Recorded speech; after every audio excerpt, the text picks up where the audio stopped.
20 বছর বয়সী মেয়েদের সাথে শারীরিক সম্পর্ক করার মজাই আলাদা। তোমার তো 20 বছর, তাই না? তাছাড়া একবার বিয়ে হয়েছে আর একটা ছেলেও আছে। সো তুমি আমার বেড পার্টনার হিসেবে একদম পারফেক্ট, তাই না? হুম। সামনে থাকা ব্যক্তির এমন কথা শুনে আমার রাগ হওয়ার থেকে বেশি অবাক লাগছে। একজন অবিবাহিত ছেলে আমার অতীত জানা সত্ত্বেও আমাকে বিয়ের প্রস্তাব দিয়ে দেখতে এসেছে। তার উপর তার বাবা দেশের একজন নামকরা বিজনেসম্যান, আর সে একজন পুলিশ। ভাবতেও অবাক লাগছে, একজন পুলিশের ভাষা এমন কিভাবে হতে পারে। আমাকে চুপ থাকতে দেখে উনি আবার বললেন, কি ঠিক বললাম তো? দেখুন মিস্টার রিয়ান, আমি জানি না আপনি এমন বাজে কথা কি জন্য আমাকে বলছেন। তার উপর বিয়ে করতে চাচ্ছেন কেন? মিস, কি যেন নাম আপনার? কথাটা শুনে আমার মাথাটা আরো খারাপ হয়ে গেল। আরে আমার নাম জানে না আর বিয়ের প্রস্তাব দিয়ে আমাকে দেখতে এসেছে। যত সব আবাল, ইচ্ছা করছে কথাগুলো মুখের উপর বলে দিই, কিন্তু সে একজন অনেক বড় পজিশনের পুলিশ, বাজে ব্যবহার করা যাবে না। তাই মুখে হাসি রেখে বললাম, আমার নাম মীরা। ও, মরুভূমি। তা যা বলছিলাম। এক্সকিউজ মি, আমার নাম মীরা, মরুভূমি না। সে যাই হোক, শোনো, আমি তোমার মতো মেয়েকে শুধু আমার বেড পার্টনার হিসেবেই চাই, আর কিছু না। তাহলে বিয়ের প্রস্তাব দিলেন কেন? তোমাকে যেন সমাজের মানুষ অন্য চোখে না দেখে, আর বিয়ে না করলে আমারও নাম খারাপ হবে। তাছাড়া তোমরা তো অনেক গরিব, তুমি আর তোমার মা তো হয়তো তোমার ছেলের লালন পালন করতে পারো না, তাই আমি করব। এতে তোমার লাভও হবে। এখন তুমি বলতে পারো তোমাকে কেন আমি বিয়ে করতে চাচ্ছি। Actually I like your body. প্রতিদিন তোমার শরীরের স্বাদ নিতে চাই, তাই বিয়ে করব। হুম। কথাটা শুনে নিজেকে আর দমিয়ে রাখতে পারলাম না। বেয়াদবির লিমিট ছেড়ে চলে গেছে এই লোক। রাগে জিদে পাশে থাকা চা ওনার মুখে ছুঁড়ে মারলাম আর চেঁচিয়ে বলে উঠলাম, বের হন আমার বাসা থেকে এখনই। আর কোনোদিনও যেন আপনাকে আমার আশেপাশে না দেখি। বের হন। রিয়ান কোনো কথা না বলে আমার দিকে রাগীভাবে একবার তাকিয়ে তার গার্ডদের নিয়ে চলে যান বাসা থেকে। উনি চলে গেলেও আমার রাগ কমেনি। কি কি ভেবেছেনটা কি উনি? ওই লোক আমাকে, আমি আমার ছেলেকে লালন পালন করতে পারবো না? বেশ পারবো। আমার ছেলে আমার পরিচয় বড় হবে। ওই লোকের কি, আমাকে কি পতিতা মনে করে? আমার একবার বিয়ে হয়েছে দেখে যা ইচ্ছে তাই বলবে? আসলে মার কথা শুনে ওই লোককে বাসায় আসতে দেওয়াটাই আমার ভুল হয়েছে। হঠাৎ মার ডাকে আমার ধ্যান ভাঙে। কিরে, ছেলেটা এভাবে গেল কেন? কিছু কি উল্টোপাল্টা বলেছিস নাকি ছেলেটাকে? আমি কোনো উল্টাপাল্টা কথা বলিনি মা, ওই লোক বলেছে। কত বাজে বাজে কথা বলেছে আমাকে তুমি জানো? তোমাকে আমি আগেই বলেছিলাম মা, আমি এভাবে থাকতে পারবো।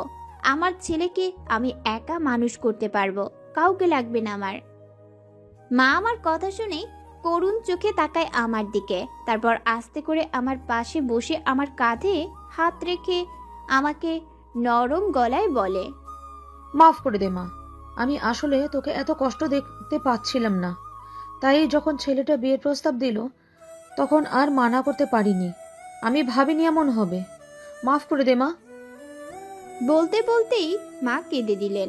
আসলে মা আমার অনেক ইমোশনাল, কথায় কথায় কেঁদে দেয়। হয়তো আমার কষ্টে উনি আরো বেশি কষ্ট পাচ্ছেন। আমি মুচকি হেসে মাকে জড়িয়ে ধরলাম। কেঁদো না মা, শুভ যা করেছে তার জন্য ও শাস্তি পাবে। আর দেখবা আমরাও একদিন না একদিন সুখে থাকবো। একবার আমার চাকরিটা ভালোভাবে হয়ে যাক, সব কষ্ট চলে যাবে আমাদের। তুমি, আমি আর রিহান একসাথে আনন্দে থাকবো। এরপর মার চোখ মুছে দিলাম। এরই মাঝে আমার ছেলে রিহান এসে আমাকে জড়িয়ে ধরলো আর বলতে থাকলো, মা, তুমি আর নানু কি কান্না করেছো? তোমাদের চোখে পানি কেন? কই না তো, আমরা তো হাসছি, এই দেখ। বলেই মা আর আমি হেসে দিলাম।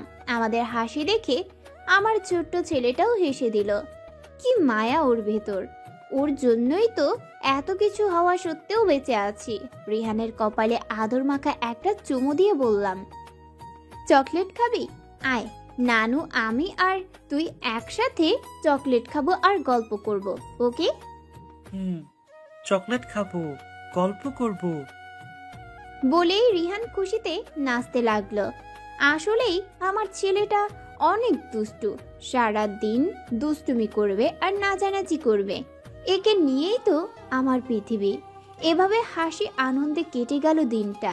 কিন্তু রাতে তো আর আনন্দে থাকতে পারি না। রিহানও যখন ঘুমিয়ে যায় তখন তো আমার শুভর কথা মনে পড়ে।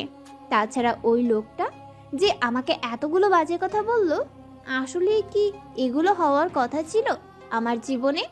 শুভ আর আমি তো ভালোই ছিলাম, তাহলে এমন কেন হলো? কেন ও ছেড়ে চলে গেল আমাকে? কেন রাতটা এভাবেই কষ্টে কেটে গেল আমার? সকালে উঠেই আগে রেডি হয়ে নিলাম, কারণ আজকে চাকরির ইন্টারভিউ দিতে হবে আমার। রিহান এখনো ঘুমাচ্ছে, তাই তার কপালে একটা স্নেহ ভরা চুমু দিয়ে আর মাকে জড়িয়ে ধরে বিদায় নিলাম। ফুটপাতে দাঁড়িয়ে আছি রিক্সার খোঁজে, কিন্তু একটা রিক্সাও পাচ্ছি না, তাই বাধ্য হয়ে হাঁটা ধরলাম। হঠাৎ একটা গাড়ি এসে আমার সামনে দাঁড়ালো। কথা নাই বার্তা নাই, আমাকে গাড়িটার ভেতর জোর করে ঢুকালো। ভেতরে ঢুকতেই দেখি রিয়ান এক হাতে জুস খাচ্ছে আর অন্য হাতে ফোন টিপছে। কিছু করতে যাব তার আগেই হুট করে ওই লোক আমার হাত পা আর চোখ বেঁধে দিল। আমি ছোটার প্রাণপণ চেষ্টা করছি, কিন্তু পারছি না। হঠাৎ কেউ আমার হাতের বাহু খুব শক্ত করে চেপে ধরে। তার নিঃশ্বাস আমার মুখের উপর পড়ছে। বুঝতে পারছি সে আমার খুব কাছে। হয়তো এটা রিয়ান। রিয়ান, এটা কি আপনি? আমার কথা শুনে উনি নেশাধরানো কণ্ঠে বললেন, বাহ, তুমি তো দেখি অনেক স্মার্ট। মাত্র একদিনের পরিচয়ে আমাকে এতটা চিনে ফেললে। দেখুন, বাজে কথা বন্ধ করুন। একজন পুলিশ হয়ে এমন খারাপ কাজ করতে আপনার লজ্জা করে না? কই, কিছু তো এখন করিনি। যদি বলো করব। ছি, আপনি একটা নির্লজ্জ বেহায়া মানুষ, সেটা আপনি জানেন? আলবাত জানি। আচ্ছা, একটা কথা বলো তো, তোমার স্বামী তোমাকে কেন ছেড়ে চলে গেছে? এত সুন্দর একটা, উফ, আর কি বলবো। তোমাকে দেখলে আমার ইচ্ছে করে খেয়ে ফেলতে। ও কিভাবে ছেড়ে যেতে পারলো? তবে ভালোই হয়েছে, ওর জন্যই এখন আমি তোমাকে পেতে পারবো। কি বলো? রেয়ানের এমন বাজে কথা শুনে আমার শরীর ঘৃণায় শিউরে উঠছে, রাগও হচ্ছে প্রচুর। কিন্তু এখন আমি ওনাকে যাই বলি না কেন, উনি তাতে কোনো রিয়াক্ট করবে না, উল্টা আরো খারাপ কথা শোনাবেন আমাকে। তাই শান্ত কণ্ঠে ওনাকে বলি, রেয়ান প্লিজ আমার বাঁধনগুলো খুলে দিন আর আমাকে যেতে দিন। আমার ছেলে আমার জন্য অপেক্ষা করছে, প্লিজ যেতে দিন আমাকে। এবার রেয়ান কিছু বলল না, আস্তে আস্তে সরে যেতে লাগলো আমার কাছ থেকে। এতে আমার ভয় যেন দ্বিগুণ বেড়ে গেল। চিল্লিয়ে বলে উঠলাম, প্লিজ রেয়ান, আমাকে ছেড়ে দিন। আমার ছেলে আমার জন্য অপেক্ষা করছে, ও আমাকে ছাড়া বেশিক্ষণ থাকতে পারে না। প্লিজ যেতে দিন আমাকে রেয়ান, প্লিজ। এভাবে অনেক আকুতি মিনতি করার পরও কোনো লাভ হলো না। প্রতিবারের মতোই আমি ব্যর্থ। হঠাৎ মনে হলো গাড়িটা থেমে গেছে আর আমি শূন্যে ভাসছি। বুঝতে পারছি কেউ আমাকে কোলে নিয়েছে। আমি একটু নড়তে যাব, তার আগেই আমার মুখে কেউ একজন একটা কাপড় ধরে। সাথে সাথে আমার শরীর যেন অবশ হতে শুরু করে। হাত পা নড়ানোর সামান্যটুকু শক্তি নেই আমার, আর না আছে কথা বলার। কয়েক সেকেন্ড যেতেই আমার চোখে রাজ্যের ঘুম বিরাজ করে। পরক্ষণেই তলিয়ে যাই ঘুমের দেশে। যখন জ্ঞান ফেরে তখন নিজেকে নিজের রুমেই আবিষ্কার করি। পাশেই বসে আছে আমার ছোট্ট ছেলেটা, তার চোখে স্পষ্ট পানি। খুব মায়া লাগছে আমার, কিন্তু মনে এক প্রশান্তি কাজ করছে। আমার ছেলে আমার সাথে আছে। পরক্ষণেই মনে হলো আমি এখানে কিভাবে? আমাকে রিয়ান কোথায় যেন নিয়ে গিয়েছিল, কিন্তু কোথায়? আর আমাকে এখানেই বা আনলো কে? আমাকে চোখ খুলতে দেখে রিহান খুব শক্ত করে জড়িয়ে ধরলো আমায়। কাঁদতে কাঁদতে বলল, কোথায় গিয়েছিলে মা তুমি? জানো আমি কত কান্না করেছি। এভাবে আর যাবে না কেমন? না হলে কিন্তু কথা বলবো না আমি তোমার সাথে। ওর কথার বিনিময়ে আমিও ওকে জড়িয়ে ধরলাম আর বললাম, আর কখনো যাব না মা তোকে রেখে। প্রায় কিছুক্ষণ এভাবে থাকার পর খেয়াল করলাম আমার ছেলেটা ঘুমিয়ে গেছে। আশেপাশে তাকাতেই দেখি মা দরজায় দাঁড়িয়ে আমাদের মা ছেলেকে দেখছে। আমি আস্তে করে রিহানকে পাশে শুইয়ে দিই, মার কাছে যেয়ে তাকে জড়িয়ে ধরি। কেন যেন একটা ভয় কাজ করছে মনে, মাকে আর আমার ছোট্ট ছেলেটাকে হারানোর ভয়। কেন জানি চোখের পানিগুলো আজ বাধা মানছে না। ডুকরে কেঁদে উঠি মাকে জড়িয়ে ধরেই। তা দেখে মা চমকে উঠে বললেন, কি হয়েছে মীরা, কাঁদছিস কেন?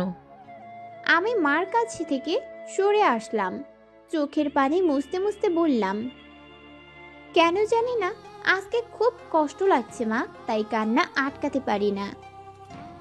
আমার কথা শুনে মা কিছু একটা হয়তো আন্দাজ করেছে। গম্ভীর কণ্ঠে তিনি আমাকে জিজ্ঞেস করেন, আচ্ছা মীরা, সত্যি করে বল তো, তোর কি হয়েছে? সন্ধ্যার দিকে কতগুলো লোক তোকে এনেছিল বাসায়, তুই নাকি রাস্তায় মাথা ঘুরে পড়ে গিয়েছিলি। মার কথা শুনে আমি কি বলবো বুঝতে পারছি না। তাড়াতাড়ি ঘড়ির দিকে তাকিয়ে দেখি রাত 12টা বাজে। সাথে সাথে মনে এক ভয়ঙ্কর ভয় গ্রাস করে আমাকে। আমি বাসা থেকে বের হয়েছি সকালে আর এসেছি সন্ধ্যায়। এর মাঝে কি হয়েছে তা কিচ্ছু আমি জানি না। তাহলে কি রিয়ান আর আমার মাঝে খারাপ কিছু হয়েছে? না না, এগুলো আমি কি ভাবছি, কিন্তু তাহলে তো হতেও তো পারে। আমার ভাবনায় বিচ্ছেদ ঘটিয়ে মা বললেন, মীরা, সত্যি করে বল, কোথায় ছিলি তুই? তোর সাথে কি কোনো খারাপ কিছু হয়েছে? মা জিনিসটা আসলেই অদ্ভুত। নিজের সন্তানের মনের কথাটা তারা বেশ ভালোভাবে বুঝতে পারে, তাই অবাক হলাম না। এটা বেশ কয়েকবার হয়েছে আমার সাথে। আসলে মা, আজকে অনেকগুলো চাকরির ইন্টারভিউ দিয়েছি তো, তাই বেশি প্রেশার পড়েছে মাথায়। এর জন্যই হয়তো মাথা ঘুরিয়ে পড়ে গেছি রাস্তায়। আমার কথায় মা হয়তো সন্তুষ্ট হননি। সন্দেহ বোধহয় একটা রয়েই গেল তার, কিন্তু তবু কিছু বললেন না, চুপচাপ চলে গেলেন রুম থেকে। রাত প্রায় 1টা। বারান্দায় দাঁড়িয়ে দাঁড়িয়ে আজকের দিনটার কথা ভাবছি। ভাবতেই মনে করতে পারছি না কি হয়েছে আমার সাথে। হঠাৎ কেউ একজনের টানে আমাকে ঘুরিয়ে পেছনে ঘুরালো। সামনে তাকাতেই দেখি রিয়ান আমার দিকে নিঃশব্দ চাহনি নিক্ষেপ করে তাকিয়ে আছে আর বাঁকা হাসছে। আমি কিছু বলতে যাব তার আগেই সে আমাকে নিজের একদম কাছে নিয়ে আসে, তারপর কানে ফিস ফিস করে বলতে থাকেন, আজকের দিনটা কিন্তু অনেক সুন্দর ছিল মরুভূমি। কথাটা শুনে কি রিয়াক্ট দেওয়া উচিত বুঝতে পারছি না। রিয়ানের কথার মানে কি? তাহলে কি আমি যা ভাবছি তা সত্যি? মুহূর্তেই চোখে পানি এসে জমা হয় আমার, কিন্তু চোখ থেকে গড়িয়ে নিচে পড়েনি পানিগুলো। কিছুক্ষণ চুপ থেকে রিয়ানকে নিজের কাছ থেকে দূরে সরানোর চেষ্টায় লেগে যাই, কিন্তু প্রতিবারের মতো আমি ব্যর্থ। এমনিতেই বডি বিল্ডার, তার উপর পুলিশ। আমার শক্তি তার কাছে খুবই ন্যূনতম। অনেক চেষ্টার পরও যখন রিয়ানকে আমার থেকে সরাতে পারলাম না, তখন উপায় না পেয়ে তাকে একটা জোরে কামড় দিলাম। এতে সে আহ বলে আমাকে ছেড়ে দিল। এই সুযোগে রুমের ভিতরে ঢুকে যাব অমনি রিয়ান আমার কাছে এসে আরো শক্ত করে চেপে ধরলো আমায়। আমার বাম গালে 2বার চুমু দিয়ে বলল, thanks for giving me love bite babe, I just love it. পেটের বাদামি তিলটা কি আমাকে দেখানোর জন্য বের করে রেখেছ? হুম। কথাটা শোনা মাত্র আমি নিজের দিকে একবার চোখ বুলালাম।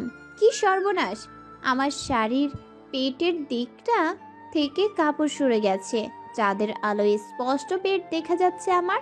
সাথে সাথে নিজেকে ঢাকতে শুরু করি। রিয়ানের দিকে রাগে চোখে নিক্ষেপ করে বলি, আপনি এত অসভ্য কেন? মাঝরাতে আমার বাসায় এসে ফাজলামি করছেন, আর আমার রুমে ঢুকলেন কিভাবে? রিহান ঘুমিয়ে আছে দেখে কিছুটা ফিসফিসিয়ে বললাম কথাগুলো। আমার দেখা দেখি রেয়ানও ফিসফিসিয়ে বলল, তুমি যেখানে দাঁড়িয়ে আছো সেখান থেকেই ঢুকেছি তোমার রুমে। কথাটা শুনে নিজের আশেপাশে তাকালাম। আমি তো বারান্দায়। তাহলে কি এ পুলিশ গুন্ডা পাইপ দিয়ে বেয়ে বারান্দা দিয়ে আমার রুমে এসেছে? কিন্তু আমি দেখলাম না কেন? আপনি যদি বারান্দা দিয়েই আসেন তাহলে আমি আপনাকে উঠতে দেখলাম না কেন? মহারানী যে ভাবনায় ডুবেছিলেন সেখান থেকে বের হয়ে কোথায় কি হচ্ছে তা দেখার সময় ছিল কি আপনার? আপনি তো আপনার মহা বড় চিন্তায় ব্যস্ত ছিলেন।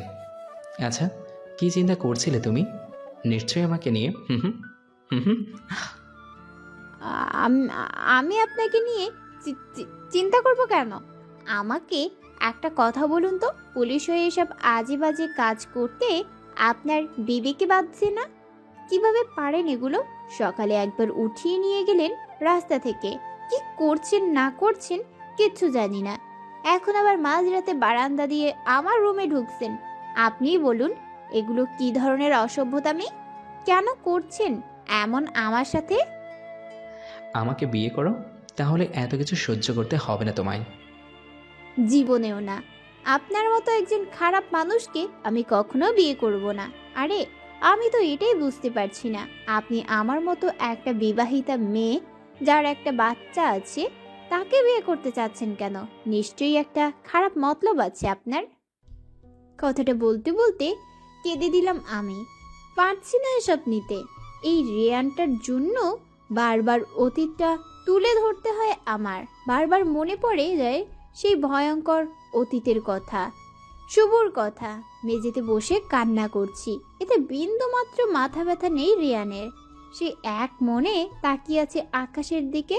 হঠাৎ গম্ভীর কণ্ঠে সে বলে উঠে, তাহলে তুমি বিয়ে করবে না আমাকে? কথাটা শুনে রাগ মাথায় উঠে গেল আমার। মেঝে থেকে উঠে রিয়ানের সামনাসামনি দাঁড়ালাম। রিয়ানের কলার ধরে ঝাঁঝালো কণ্ঠে বললাম, আপনার আসলেই লজ্জা করে না রিয়ান? এখনো কিভাবে বলছেন এগুলো? কি ভাবেন কি আপনি নিজেকে? পুলিশ বলে যা ইচ্ছা তা করবেন? পারবেন না। আপনাকে ভয় পাই না আমি। করব না আমি আপনাকে বিয়ে, বুঝেছেন? করব না বিয়ে আপনাকে। কথাটা শুনে রিয়ান যেন আরো গম্ভীর হয়ে গেল। আমার হাত থেকে নিজের কলার ছাড়িয়ে শান্তভাবে বলল, বিয়ে তো তোমাকে আমাকেই করতে হবে, তুমি সেটার জন্য প্রস্তুতি নিয়ে নাও। আর একটা কথা, ভয় পাও না আমাকে, তাই না? এবার থেকে ভয় পাবা, ভীষণ রকমের ভয় পাবা। কথাটা বলেই রেয়ান আর এক মুহূর্ত সেখানে দাঁড়ালো না। এক লাফ দিয়ে বারান্দা থেকে নিচে নেমে গেল। আমরা থাকি একটা দোতলা বাসায়। নিচ থেকে আমার বারান্দাটা এত উপরে না, তাই হয়তো সহজে এক লাফ দিয়ে নেমে গেছে রিয়ান। এক দৃষ্টিতে রিয়ানের যাওয়ার দিকে তাকিয়ে আছি। খুব ভয় হচ্ছে আমার। রিয়ান কথাটা শান্তভাবে বললেও সেটা যে কতটা ভয়ঙ্কর তা খুব ভালোভাবে বুঝতে পারছি আমি। সকালে ঘুম থেকে উঠেই দেখি আমার ছোট্ট ছেলেটা আমাকে জড়িয়ে ধরে ঘুমিয়ে আছে। ওর কপালে একটা স্নেহ ভরা চুমু দিয়ে ফ্রেশ হতে চলে গেলাম। ফ্রেশ হয়েই আগে রান্নাঘরের দিকে পা বাড়াই। রান্নাঘরে ঢুকতেই দেখি মা নাস্তা বানাচ্ছে। আমিও তার সাথে নাস্তা বানাতে লেগে যাই। দুইজনের সাথে অনেক গল্প করি। নাস্তা বানানো শেষে হঠাৎ কলিং বেলের আওয়াজ আসে। তা শুনে মা বলে, মীরা, তুই নাস্তাগুলো টেবিলে নিয়ে যা, আমি দেখছি কে এসেছে। আচ্ছা। মার কথা মতো আমি নাস্তাগুলো টেবিলে নিয়ে যাই। এদিকে মা দরজা খুলতেই কিছু লোক কথা নাই নাই বাসার ভেতরে ঢুকে যায়। লোকগুলো ড্রয়িং রুমে ঢুকে আমাকে দেখে জিজ্ঞেস করে, আপনার নাম কি মীরা? জি। আপনাকে আমাদের স্যার ডেকেছে, তাই আপনাকে আমাদের সাথে যেতে হবে। মানে আপনাদের স্যার কে আর আপনারাই বা কারা? এভাবে আমাদের বাসায় ঢুকে এসব তামাশা করার মানে কি? বের হন আমাদের বাসা থেকে। দেখুন আমরা পুলিশের লোক, যা বলছি তা করুন, না হলে পুলিশের লোক হয়েছেন দেখে যা ইচ্ছে তা করবেন? দেখুন ভালোভাবে বলছি, বের হন আমার বাসা থেকে, না হলে আমি চিল্লাচিল্লি করে মানুষজন ডাকবো। আমার কথা যেন তাদের কোনো কিছুই যায় আসে না। তারা তাদের জায়গা থেকে এক ফোঁটাও নড়েনি। হুট করে একজন মাথায় বন্দুক তাক করে বলল, দেখুন ম্যাম, আমাদের সাথে চলুন, না হলে আমরা আপনার মা আর ছেলেকে মারতে বাধ্য হব। কথাটা শুনে আমার লোকগুলোর উপর একটু সন্দেহ হলো। তারা কিভাবে জানে এটা আমার মা আর আমার একটা ছেলেও আছে? তাহলে কি এদের রেয়ান পাঠিয়েছে? কেননা রেয়ানও একজন পুলিশ। আপনাদেরকে কে পাঠিয়েছে? কে পাঠিয়েছে তা আমাদের সাথে গেলেই বুঝবেন। আচ্ছা ঠিক আছে, আমি আপনাদের সাথে যাব। কথাটা শুনে মা রেগে গেলেন। উনি তার ঝাঁঝালো কণ্ঠে বললেন, কি বলছিস মীরা? কে না কে এ লোক, যদি কিছু হয় তোর, তুই এদের সাথে যাবি না। মা আমার কিচ্ছু হবে না, তুমি রিহানের খেয়াল রেখো, আমি তাড়াতাড়ি চলে আসব। কিন্তু আমার কিচ্ছু হবে না মা, তুমি চিন্তা করো না। অতপর লোকগুলো আমাকে একটা ব্ল্যাক কারে বসায় আর নিজেরা বসে অন্য একটা গাড়িতে। প্রায় কিছুক্ষণ পর গাড়ি পৌঁছে যায় তার গন্তব্যে। গাড়ি থেকে নামতেই দেখি লোকগুলো আমাকে পুলিশ স্টেশনে নিয়ে এসেছে। প্রায় 3 ঘন্টা ধরে বসে আছি পুলিশ স্টেশনে। আশেপাশে সবাই যার যার মতো কাজ করছে। আমাকে যে লোকগুলো নিয়ে এসেছিল তাদের কাউকেই দেখা যাচ্ছে না। লোকগুলো আমাকে দিয়েই চলে যায়। যাওয়ার আগে বলে যায় আমি যেন এখান থেকে কোথাও না যাই। ওদের স্যারের সময় হলে আমাকে তার কাছে ডাকবে। 2 গালে 2টা হাত দিয়ে বসে আছি। হঠাৎ একজন কনস্টেবল এসে আমাকে বলে, ম্যাম, আপনাকে স্যার ডাকছে, আমার সাথে আসুন। জি। কনস্টেবল আমাকে একটা রুমের সামনে এসে দাঁড় করালো। তারপর বলল, ম্যাম, ভিতরে স্যার আছে, আপনি যান। আমি কিছু না বলে ঢুকে গেলাম রুমটার ভেতরে। আমার যা ভয় ছিল তাই হলো। রুমটায় ঢুকতেই দেখি রেয়ান পুলিশ ড্রেস পরে বসে আছে চেয়ারে আর গম্ভীরভাবে খুব মনোযোগ দিয়ে একটা ফাইলের দিকে তাকিয়ে আছে। ফাইলে তাকিয়ে থেকেই শান্তভাবে সে বলে উঠল, মরুভূমি, তাহলে তুমি এসেছো? বসো। আমার নামটা এই লোক কোনো দিনও ঠিক করে বলবে না, সব সময় মরুভূমি ডাকে। এতে আমার রাগ হয় প্রচুর, কিন্তু এখন রাগ থেকে ভয় লাগছে আমার। তার এই শান্ত রূপের বিপরীতে যে এক হিংস্র রূপ আছে। কি করবে এই লোক আমার সাথে? কেন ডেকেছে সে আমায়?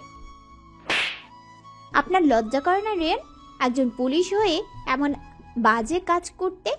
আমাকে এভাবে উঠিয়ে আনার মানে কি? থাপ্পড় আর একটা কথা বলে আমি নিজেই বোকা বনে গেলাম। রেয়ান ভয়াত্মক ভাবে তাকিয়ে আছে আমার দিকে।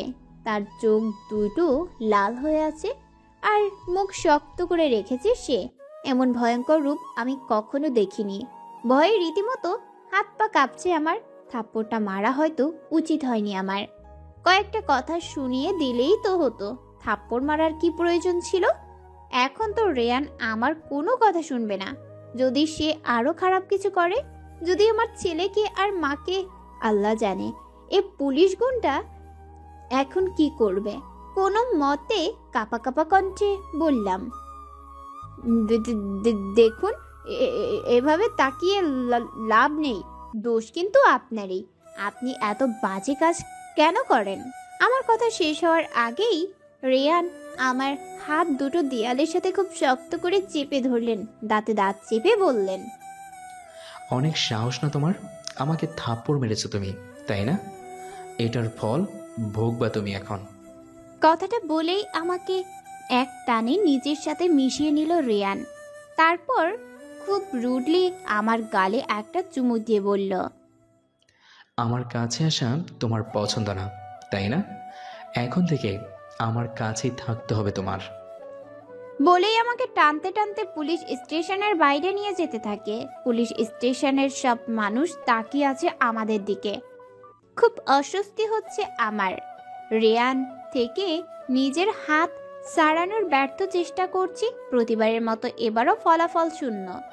এবার না পেরে জোরে চিল্লিয়ে বলে উঠি, রিয়ান ছাড়ুন আমার হাত, লাগছে আমার, আমি আমার ছেলের কাছে যাব, প্লিজ ছাড়ুন আমাকে। কে শুনে কার কথা?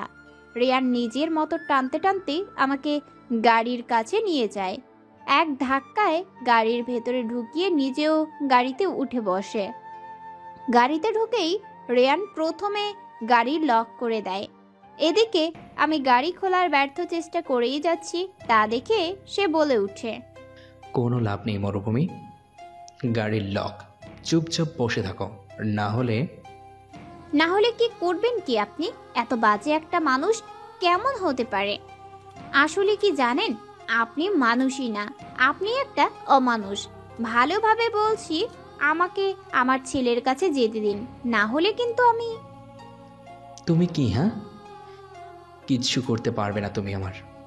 তাছাড়া কি যেন বলছিলে, নিজের ছেলের কাছে যেতে চাও, তাই না? সেটা আমাকে থাপ্পড় মারার আর এগুলো বলার আগে ভাবা উচিত ছিল। এখন যেতে দিচ্ছি না তোমায় কোথাও, আমার কাছেই থাকবে তুমি। প্লিজ এমন করবেন না রেয়ান, আমাকে যেতে দিন আমার ছেলের কাছে। ও মনে হয় এখন কান্না করছে আমার জন্য। আমি আমার ছেলের কাছে যাব রেয়ান, প্লিজ যেতে। আর কিছু বলতে পারলাম না আমি। তার আগেই রেয়ান সেই আগের বারের মতো আমার মুখে একটা সাদা কাপড় চেপে ধরলেন। সাথে সাথে আমি অজ্ঞান হয়ে গেলাম। কিছুক্ষণ আগে চেয়ারে বসতেই রেয়ান আমার সামনে একটা ফোন রাখে। একটা ভিডিও চলছে ফোনটায়, যেখানে স্পষ্ট বোঝা যাচ্ছে আমার ছেলে আর মাকে কয়েকজন লোক বন্দি করে রেখেছে। ভিডিওটা দেখে মুহূর্তেই মাথা গরম হয়ে যায় আমার। রেয়ানের তাতে কোনো খেয়াল নেই। সে আমার কাছে আস্তে আস্তে বলে, আমাকে এখন এই মুহূর্তে বিয়ে করতে হবে তোমাকে, না হলে তোমার ছেলে আর মাকে। এটুকু শুনেই রাগটা যেন আর হিংস্রতায় পরিণত হয়। বসা থেকে উঠে দাঁড়িয়ে ঠাস করে থাপ্পড় মেরে দিই রিয়ানকে। তারপর কথাগুলো বলি। জ্ঞান ফিরতেই নিজেকে এক অন্ধকার রুমে আবিষ্কার করি। যতটুকু অনুভব করছি, আমাকে একটা চেয়ারে হাত পা বাঁধা অবস্থায় রাখা হয়েছে। প্রচুর ভয় লাগছে আমার। সাথে অন্ধকার রুমটার কিছু বিকট আওয়াজ যেন আমাকে আরো ভয় পাওয়াতে সক্ষম। ভয়ের চোটে কয়েকবার জোরে জোরে রিয়ানকে নাম ধরে ডাকি, কিন্তু কোনো সাড়া শব্দ নেই। ভয়টা যেন আরো বেড়ে গেল আমার। ছোটবেলা থেকেই অন্ধকারে ভয় পাই আমি, যার জন্য রীতিমতো কপালে ঘাম জমে গেছে আমার। হঠাৎ কারো কণ্ঠে গানের আওয়াজ পাই। সে কি জানে তোকে অভিমানে হাসাতে? সে কি পারে বুকে ধরে তোকে ভোলাতে? তোর প্রিয় গান কে গিয়ে শোনাবে বল? আমার থেকে কে জানে ভালো তোকে? ইশারাতে তোকে খুঁজে বেড়ায় স্বপ্নে, তোর নাম ডেকে হেসে ফেলে আনমনে। কে নিয়ে যাবে তোকে রূপকথার দেশে? বল আমার থেকে কে তোকে ভালো জানে? অন্ধকারে কিছুটা হলেও বুঝতে পারছি কেউ আমার দিকে ক্রমশই এগিয়ে আসছে। তার পায়ের শব্দ পাচ্ছি আমি। এতে যেন আরো ভয় পেয়ে যাই আমি। হাত পা ছোটাছুটির চেষ্টা করছি আর বলছি, রিয়ান, এটা কি আপনি? প্লিজ সামনে আসুন, আমার অনেক ভয় লাগছে। কথাটা বলেই আমি থেমে যাই। কিছু একটা বলে নাকি তা শোনার জন্য অপেক্ষা করতে থাকি, কিন্তু না, কারো কোনো কথাই শোনা যাচ্ছে না। আর শোনা না যাচ্ছে সেই কাছে আসার শব্দ। আবারও বলে উঠি, রিয়ান, আপনি কোথায়? প্লিজ সামনে আসুন, আমি জানি আপনি এখানে। বলতে না বলতেই কেউ হাওয়ার গতিতে এসে আমার হাত দুটো চেপে ধরে। চারিদিকে অন্ধকার বিরাজ করছে রুমটায়, তাই হয়তো চেনার উপায় নেই এটা কে, কিন্তু আমার বুঝতে বেগ পেতে হয়নি এটা যে রেয়ান। খুব ভালোভাবে বুঝতে পারছি আমি। তাছাড়া রেয়ান ছাড়া কে হতে পারে যে আমাকে এভাবে হাত পা বেঁধে রাখবে? হঠাৎ রেয়ান আমার কানের কাছে এসে ফিসফিসিয়ে বলে উঠে, শাস্তি পাওয়ার জন্য তুমি তৈরি থেকো মরুভূমি। কথাটা শুনে বেশ ভালোভাবেই বুঝতে পারছি আমার সাথে কিছু হতে চলেছে, কিন্তু এখন ভয় পেলে হবে না। এখান থেকে বের হতে হবে আমার ছোট্ট ছেলেটা যে আমার অপেক্ষা করছে। কোনো মতে কাঁপাকাঁপি কণ্ঠে বললাম, প্লিজ রিয়ান, আমাকে যেতে দিন। আমি কি খালি যেতে দিন করছো? আমি বলেছি না যেতে দেব না, মানে যেতে দেব না। আমার কানে আলতো করে কামড় দিয়ে আবারও বললেন, আচ্ছা, আমার কাছ থেকে তুমি এত পালাতে চাও কেন? তোমার পাখা গজিয়েছে তাই না? যদি পাখাটা কেটে দিই তাহলে কেমন হয়? রিয়ানের কথায় স্পষ্ট রাগ অনুভব করতে পারছি আমি, সাথে আমার ভয় তো আছেই। কিন্তু কথাটা দ্বারা কি বোঝাতে চাচ্ছে রিয়ান? কোনো কি খারাপ কিছু করবে সে? কেন এমন করছেন আপনি রিয়ান? কারণটা তোমার অজানা নয়। রিয়ান, বোঝার চেষ্টা করুন, আমি একজন ডিভোর্সি, আর আমার একটা ছেলেও আছে। So what? এতে আমার কোনো আপত্তি নেই। আমি তোমাকে বিয়ে করতে চাই, ব্যাস। এটা সম্ভব না রিয়ান। আমার একটা অতীত আছে, একবার বিয়ে হয়েছে আমার, কারো বউও হয়েছি আমি। এখন আর কাউকে বিয়ে করার ইচ্ছে নেই আমার, আর না আছে কারো বউ হওয়ার। তাহলে রক্ষিতা হয়ে থাকবে তুমি আমার সাথে? মানে? তুমিই তো বললে কারো বউ হওয়ার ইচ্ছে নেই তোমার, তাহলে রক্ষিতা হয়ে থেকো আমার সাথে। আপনি আসলেই একটা অমানুষ রিয়ান। কথাগুলো বলতেই আপনার বিবেকে বাঁধে না? কিভাবে বলছেন এগুলো? কোনো পুলিশ কি এমন হয়? হয়তো না হলে আপনার মতো একটা জানোয়ার পুলিশ কিভাবে হলো? কথাটা শুনে রিয়ান মনে হয় রেগে গেল। আমার গাল শক্ত করে চেপে ধরে রাগী কণ্ঠে বলল, তোমাকে পাওয়ার জন্য আমি সব করতে পারবো জান। তোমাকে চাই আমার, অ্যাট এনি কস্ট। আর কি যেন বললে? আমি অমানুষ, জানোয়ার, তাই না? এখন জানোয়ার কি করতে পারে তা তো তোমাকে দেখাতেই হয়। কি কি কি করবেন আপনি? রিয়ান আমার কথায় পাত্তা না দিয়ে আবার বলতে শুরু করলেন, জান, তুমি অনেক বোকা জানো। এটা জানা সত্ত্বেও যে তোমার ছেলে আর মা আমার কাছে বন্দি, তাও আমাকে এত বড় বড় কথা শোনাচ্ছ।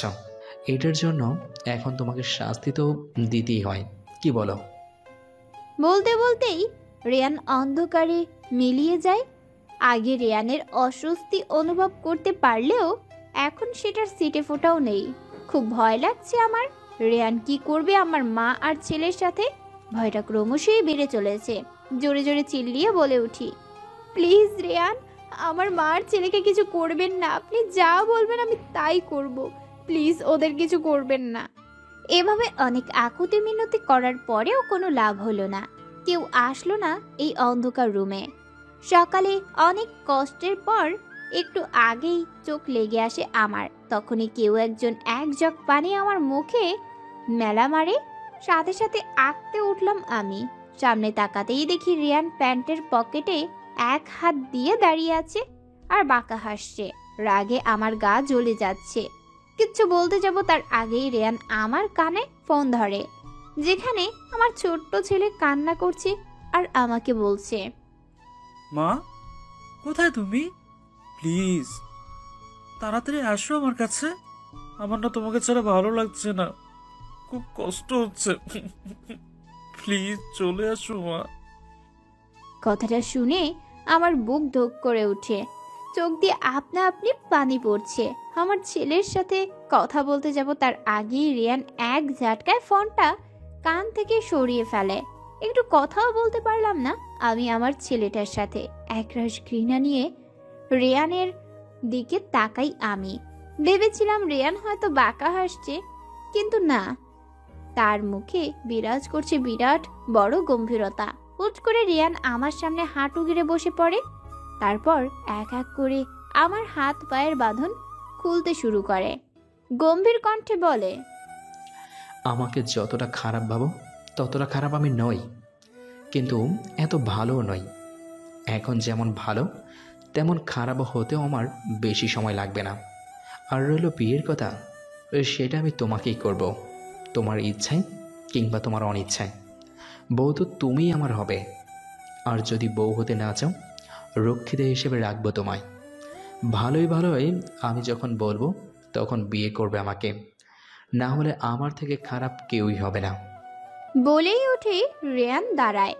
এক দৃষ্টিতে তাকিয়ে আছি আমি তার দিকে আর ভাবছি একদিক দিয়ে সে কি চায় তা বুঝতে পারছি, কিন্তু অন্য দিক দিয়ে সব ধোঁয়াশা। আসলে সে কি চায়, আমাকে নাকি অন্য কিছু? হঠাৎ রিয়ান আমার হাত টান দিয়ে দাঁড় করায়, তারপর বলে, চলো। কোথায়? তোমার ছেলের কাছে। বলেই আমার হাত টানতে টানতে নিয়ে যেতে থাকে। এদিকে আমি হাঁটতে পারছি। এতগুলো ঘন্টা একভাবে বসে থাকায় পা অবশ হয়ে গেছে আমার। কোনোভাবে লেছড়িয়ে লেছড়িয়ে হাঁটছি আমি। আমাকে এভাবে হাঁটতে দেখে রিয়ান হয়তো বুঝতে পেরেছে আমার অবস্থা, সাথে সাথে কোলে তুলে নেয় সে আমাকে। এতে কিছুটা চমকে যাই আমি, নিজেকে নিজের ছাড়ানোর চেষ্টা করতে করতে বলি, রিয়ান কি করছেন, ছাড়ুন আমাকে। আমার কথা শুনে সে আমাকে একটা ধমক দেয়, তারপর বলে, হাঁটতে পারছে না, আবার দেমাক কত! যেভাবে হাঁটছ গাড়ির কাছে যেতেই 10 ঘন্টা লাগবে। আর যাওয়া লাগবে না নিজের ছেলের কাছে। কথাটা শুনে আমি চুপসে গেলাম। সে হয়তো ঠিকই বলেছে, কিন্তু তার জন্যই তো আমার এই অবস্থা। মনে মনে রিয়ানকে বকতে লাগলাম আর অপেক্ষা করতে থাকলাম কখন আমি রিহানের সাথে দেখা করব। পুরো একটা দিন আমাকে চারা থেকেছে সে, হয়তো অনেক কান্না করেছে আমার জন্য। বাসায় ঢুকতেই আমার ছেলে আমাকে জড়িয়ে ধরে কান্না করে দিল, আমিও কাঁদছি। ওর সারা মুখে চুমু দেওয়া শুরু করি, তারপর খুব শক্ত করে জড়িয়ে ধরে বলি, কিচ্ছু হবে না রিহান, মা এসে গেছি না, আর কাঁদিস না। তুমি অনেক পচা মা, তুমি বলেছিলে আমাকে রেখে এভাবে আর যাবে না, কিন্তু কিন্তু তুমি ঠিকই গিয়েছো। জানো কত কান্না করেছি তোমার জন্য। মাফ করে দে মাকে, মারও তো অনেক কষ্ট হয়েছে তাই না, মা ইচ্ছে করে যায়নি তো বাবুন। এরই মাঝে রিয়ান বলে উঠল, তোমাদের মা ছেলের ভালোবাসা বাসি শেষ হয়েছে? কথাটা শুনে মা রেগে গেলেন। এতক্ষণ মা রিয়ানকে খেয়াল করেননি, তিনি তো আমাদের মা ছেলেকে দেখছিলেন। এখন রিয়ানকে দেখে তার রাগ উঠে গেল, ঝাঁঝালো কণ্ঠে বললেন, মীরা, এ ছেলে এখানে কেন? একে বের কর আমাদের বাসা থেকে। এমন বেহায়া আর বেয়াদব ছেলে আমি জীবনেও দেখিনি। কথাটা শুনে রিয়ান তীক্ষ্ণ দৃষ্টি দিয়ে মাকে একবার দেখল, তারপর গম্ভীর কণ্ঠে বলল, আপনার কিছু দেখতে হবে না শাশুমা, আপনার মেয়ে দেখলেই হবে। আর ভালোভাবে কথা বলবেন আমার সাথে। জানেন তো কি করতে পারি আমি। রিয়ানের কথা মা ঠিক হজম করতে পারলেন না, আবার কিছু বলবেন তার আগেই রিহান বলে উঠে, নানু, ওনাকে বকছো কেন? উনি তো অনেক ভালো বাবা, ওনাকে আমার অনেক ভালো লাগে। রিহান কি বললো এই মাত্র? অনেক ভালো বাবা? রিহানকে সে বাবা বলছে কেন? কিছুটা আগ্রহী কণ্ঠে রিহানকে জিজ্ঞেস করলাম, বাবা মানে? বাবা, উনি অনেক ভালো জানো মা। আমাকে কালকে অনেক গল্প শুনিয়েছে, সাথে বলেছিল তোমাকে আমার কাছে আজকে নিয়ে আসবে। দেখো, উনি ওনার কথা রেখেছে। বুঝলাম, কিন্তু তুমি ওনাকে বাবা কেন ডাকছো? কথাটা আমি রেহানের দিকে তাকিয়ে বললাম। সে আমার দিকেই তাকিয়ে আছে আর বাঁকা হাসছে। তার চোখ দিয়ে সে কিছু বলছে যার অর্থ, তুমি আমাকে পছন্দ না করলে কি হয়েছে মরুভূমি? তোমার ছেলে আমাকে পছন্দ করেছে, ধীরে ধীরে তুমিও করবে।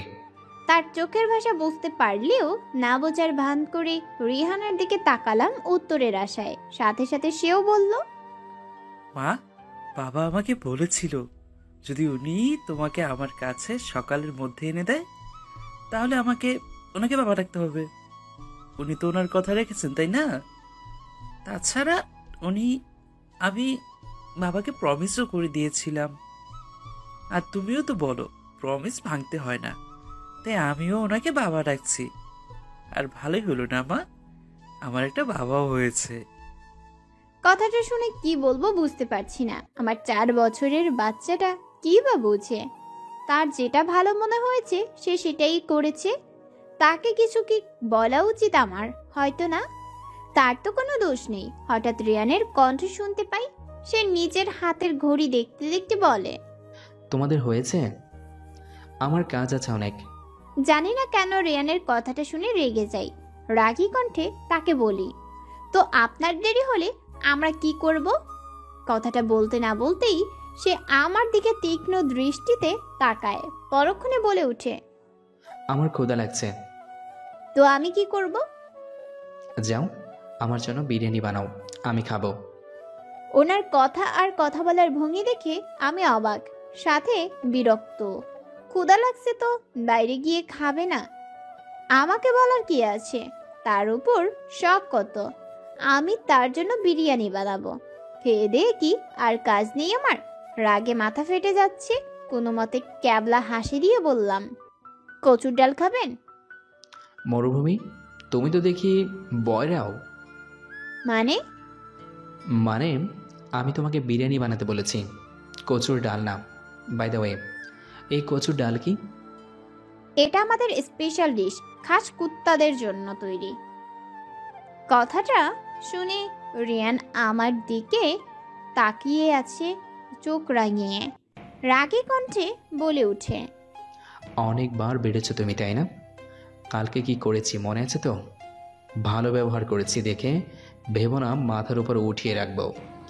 খারাপ হতে কিন্তু আমার বেশি সময় লাগবে না। আর যা বলছি তা যেন 1 ঘন্টার মধ্যে হয়ে যায়। আমি বাইরে যাচ্ছি, এসে যেন দেখি বানিয়ে ফেলেছ। আর যদি না দেখি তাহলে কি হবে তার কল্পনাও তুমি করতে পারবে না। বলেই রিয়ান চলে যায় আর আমি তার যাওয়ার দিকে তাকিয়ে আছি।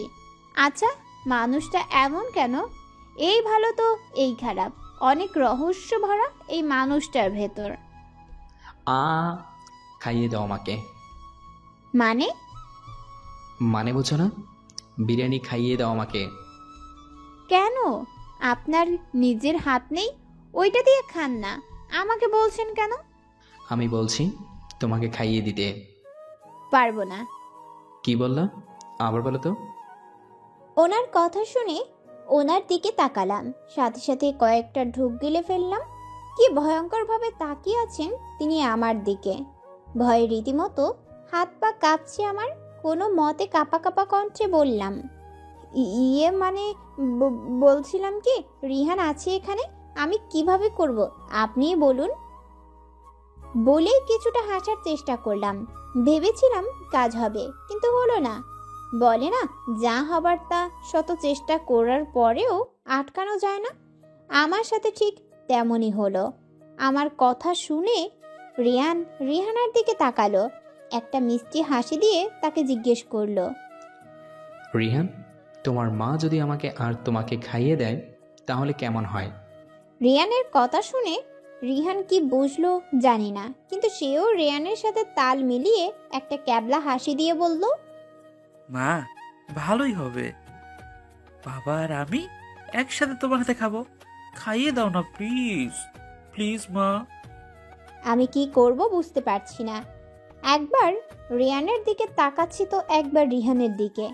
এবার রিয়ান কিছুটা বিরক্ত নিয়েই বলল, কি হলো, খাইয়ে দিচ্ছ না কেন? নাকি অন্য কোনো ব্যবস্থা করব?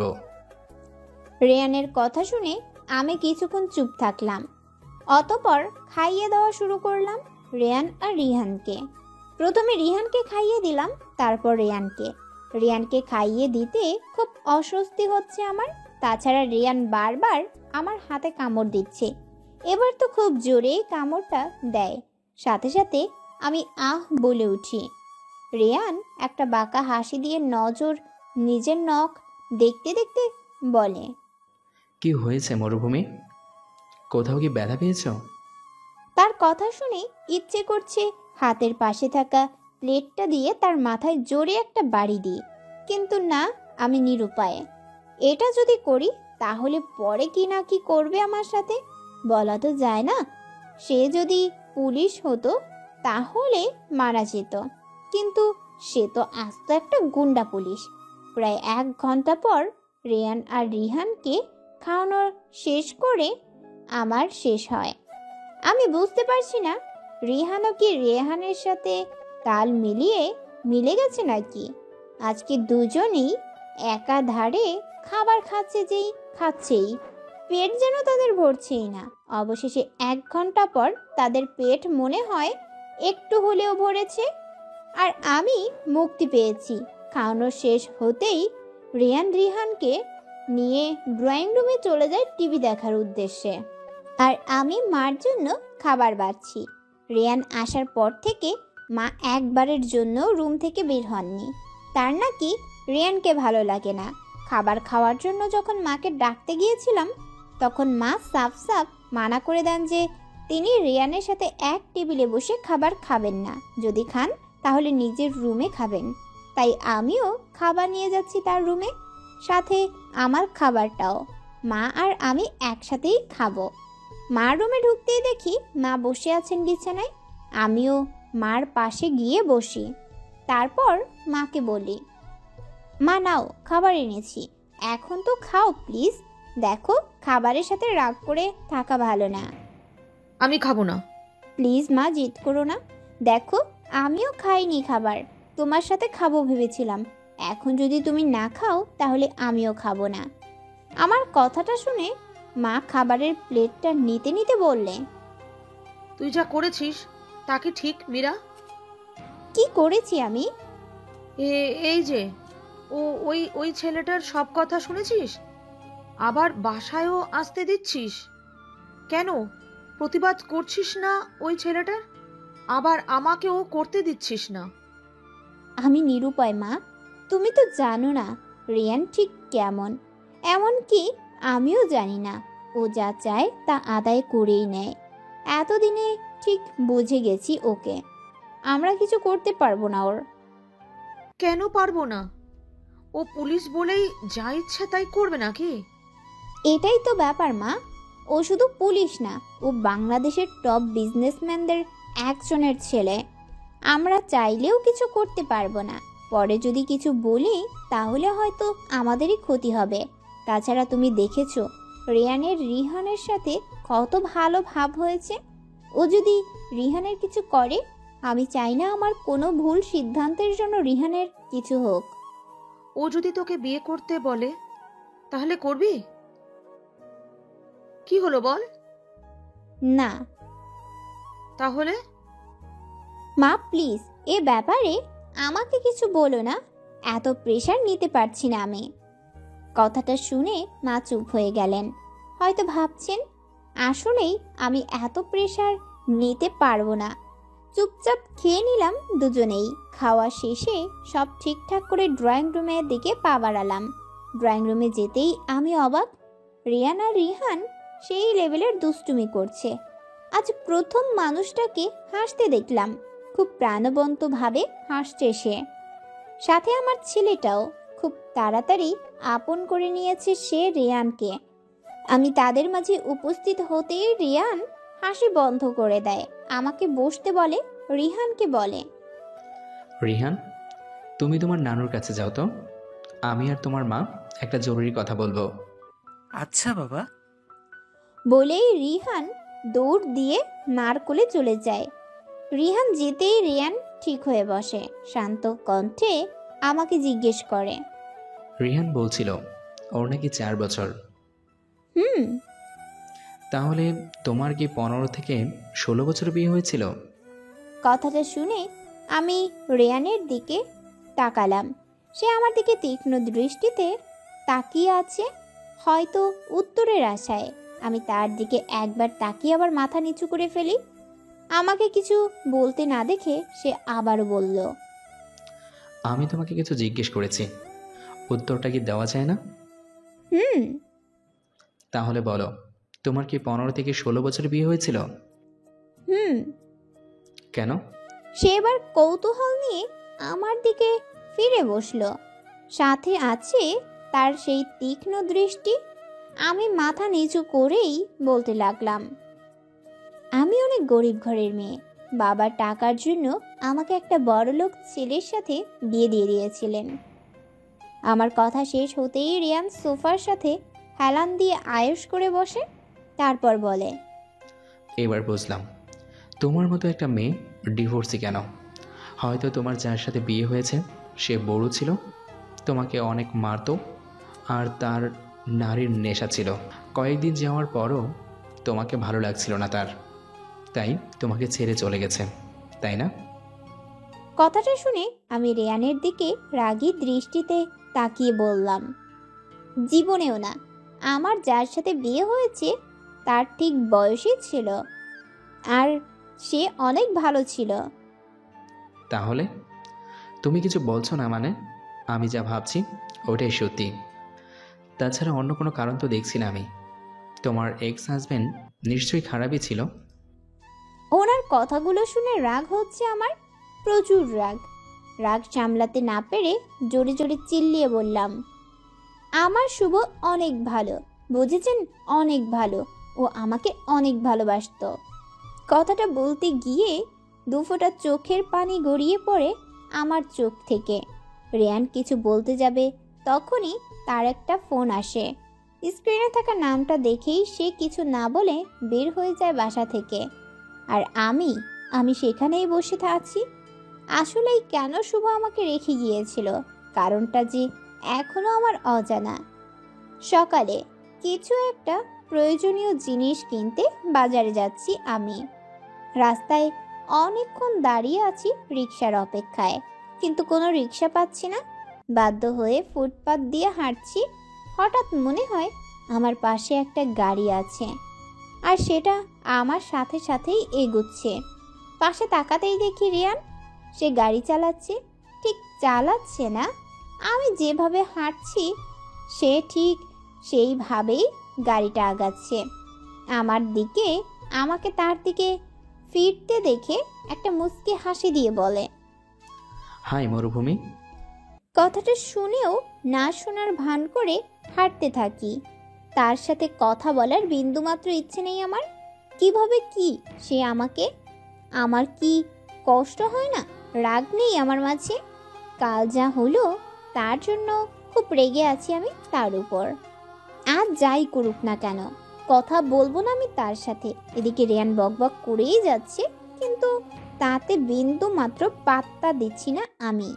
এবার বেশ বিরক্তি নিয়েই বলল সে, মরুভূমি, গাড়িতে ওঠো। তোমাকে আমি কি বলছি, ওঠো গাড়িতে। এবার কিছুটা রেগে বলল রেয়ান, কিন্তু তাও আমি পাত্তা দিলাম না তাকে। নিজের মতো হাঁটছি। হঠাৎ রেয়ান গাড়ি থেকে নেমে আমাকে কোলে তুলে নিল। সাথে সাথে আমি আশেপাশে তাকাতে শুরু করি। রাস্তার সব মানুষ আমাদের দিকে কেমন করে যেন তাকিয়ে আছে। কিছু মানুষ তো মুখ টিপে টিপে হাসছে। এসব দেখে আমি নিজেকে যথাসম্ভব রিয়ান থেকে ছাড়ানোর চেষ্টা করতে লাগলাম, কিন্তু পারলাম না। রিয়ান আমাকে গাড়িতে বসিয়ে গাড়ি লক করে দিল। এতে কিছুটা জোরেই রিয়ানকে বললাম, আপনি যা করছেন তা একদমই ঠিক করছেন না। সব সময় আপনি যা চাইবেন তা কিন্তু হবে না। আমার কথা শুনে রিয়ান আমার দিকে কিছুটা ঝুঁকে বলল, সব সময় আমি যা চাইবো তাই হবে। আজ তোমার অতীতটা জেনেই ছাড়বো। বাগান জাতীয় কোনো জায়গায় আছি আমি আর রিয়ান। চারপাশে ফুলের ঘ্রাণ ছড়িয়ে ছিটিয়ে আছে। বিশাল বড় গাছের নিচে বসে আছি আমি, আর আমার পাশেই বসে আছে রিয়ান। সে বারবার আমার দিকে তাকাচ্ছে, হয়তো উত্তরের আশায়, কিন্তু তা বুঝতে পেরেও কোনো কথা বলছি না আমি। চুপচাপ নিচের দিকে তাকিয়ে আছি। এবার কিছুটা অস্থির হয়েই রিয়ান জিজ্ঞেস করে, মীরা, তুমি কি আমাকে তোমার অতীতটা বলবে না? কি ব্যাপার মিস্টার রিয়ান, আজ প্রথম আমার নাম ডেকেছেন আপনি? না, প্রথমবার না, দ্বিতীয়বার। ও, কথা পেয়েছিও না। যা জানতে চাই তা তাড়াতাড়ি বলো, না হলে। তার কথা শেষ হওয়ার আগেই আমি বলতে শুরু করলাম, আপনাকে তো বলেছিলাম আমরা অনেক গরিব। বাবা লালন পালন করতে পারতেন না আমার, তাই 16 বছর বয়সেই বিয়ে করিয়ে দেন আমাকে। যার সাথে আমার বিয়ে হয়, বিয়ের আগ পর্যন্ত তার কোনো কিছু সম্পর্কেই জানতাম না আমি।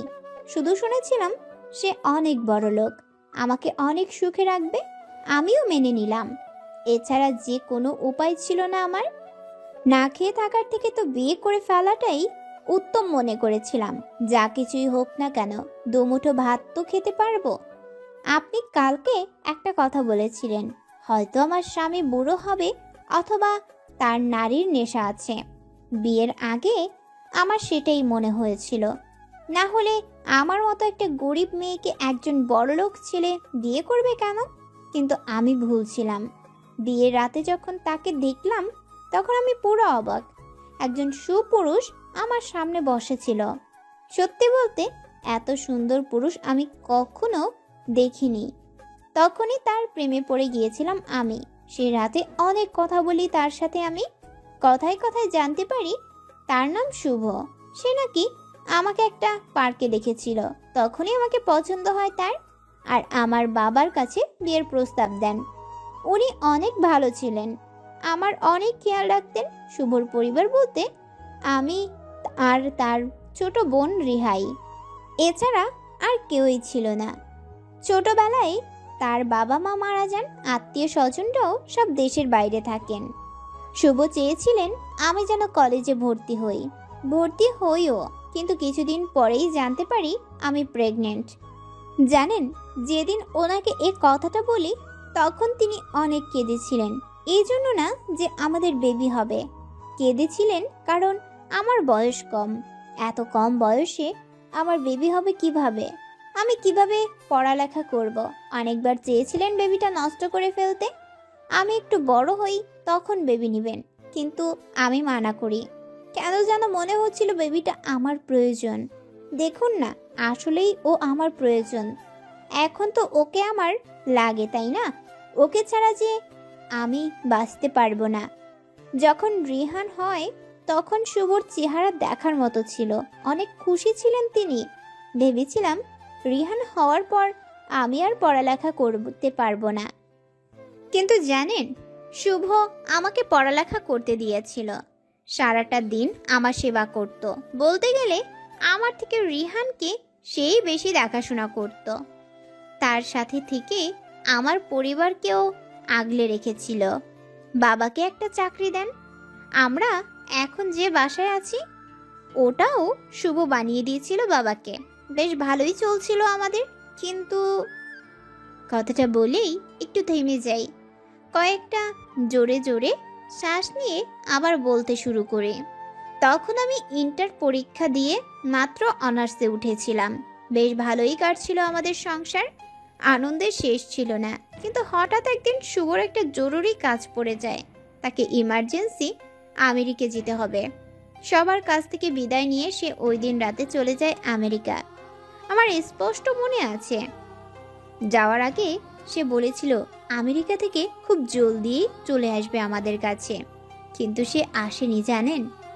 তখন যে গেল, এখন পর্যন্ত সে আর আমাদের কাছে ফিরেনি।